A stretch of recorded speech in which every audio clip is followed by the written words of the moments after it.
Well, my name's Musser. I started here in February 1964 as a tool and die designer. I worked in the engineering department the whole time I was here, basically. But I started as first class tool designer, and I worked my way through the department and what have you. And I think in 1971 I bid on the process engineer's job in the Ford shop, and I got that job. And I had that job till 1987. And at that time, then I went back to the engineering department as the manager of the engineering department for the tools. We had two engineerings. There was plant engineering and machining engineering.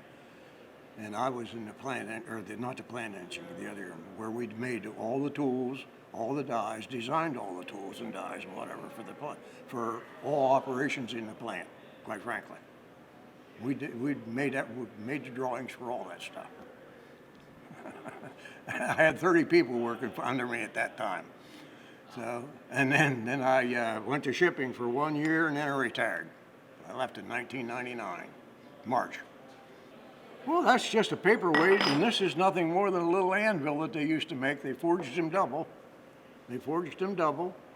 And then they would saw them apart, or they would take the flash off of them, which I explained to them. The flash was the little thin metal that was left after you made the part. There was still excess metal. And then you would trim that off, and then they would saw them apart. And then you had two little anvils. I don't know, it's something they made here. They made Boy Scout hats. We made those out of brass and aluminum, both. And you name it, we made it. All kinds of valves. The valve that you have on your propane tank today, we made those by the thousands every month.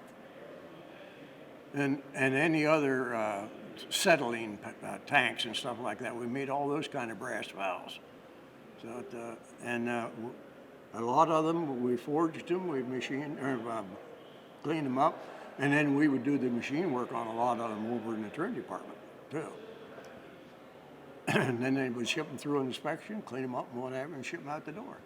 And we made like letter openers. We made at least 3 or 4 different letter openers. Some had Titan on, some had Cerro, some had Cerro copper and brass, whatever. Well, quite frankly, it was a good place. Like I said, if you came in here and you applied yourself, you could advance yourself in this company. They would bring people in here, and they would teach them their job, and depending upon what it was, but you could go. Like I said, it worked for me. I was well satisfied with the whole time I worked here, quite frankly. Well, I'll tell you one thing, it was a very important part of the war industry. They made a lot of parts for bombs and whatever in this place. We made little round things, and we forged them and what have you, and they were called time train rings for bombs. They made from different sized bombs for the war effort. And they made a lot of the shell casings and what have you during the Second World War. And I think they had well over 2,000 people working here during the Second World War. When I started, I think it was about 1,500 working here. When I left, it was around 600. But that was because of some people chose having big profit over making good products. And we made good products. This company was the premier brass manufacturer in the country for a while. But, yeah, I liked what I did. I was happy.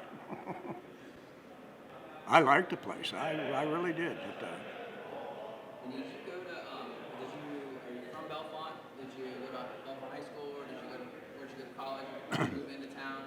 I lived in Center Hall. I went to Center Hall, and I went to Williamsport Tech. And then from there, I went to Ingersoll Rand, and then I worked at New Clyde and State College for a while, and then I came here. And I worked here the rest of my life. Did you have any other family members that worked here? My cousin's over there, Michael Bonchak. His mother and my mother were sisters, and then my wife's brother is coming in. Haven't seen him yet. He worked out in Plant 4 in the melding department. So, yeah. No, I walked through there and I was nosing, and that guy caught me, and he didn't want me down there. But I walked on down through, and I did find it. Well, those were the upstairs. Yeah, those were upstairs. Yeah. No. No, I didn't have those. I had my own office. But that was my locker. Yeah. So, if you want these, you can have them. Thank you. There. Sure. Yep. Wow, that's amazing. They're doing a little museum there when people come in, so maybe we can put it there. If the pickle room was open, you could shine those babies up, and they'd look like real good, clean, shiny brass. Yeah.